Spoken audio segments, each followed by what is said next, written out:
Hey friends! Who's hungry? Need something different for dinner tonight? Try my Molasses Glazed cast iron salmon.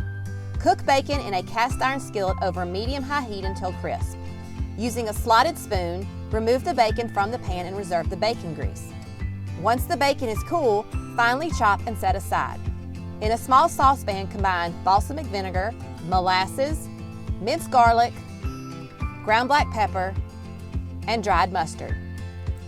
Whisk together until smooth, then simmer over medium-low heat, stirring frequently until the glaze begins to thicken.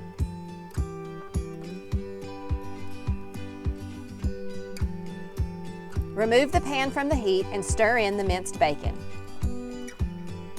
Brush both sides of the salmon with olive oil, season with salt and pepper. Heat the reserved bacon grease in the same cast iron skillet over medium heat. Place the fillets skin side up in the pan, then sear the fillets for about 3 minutes.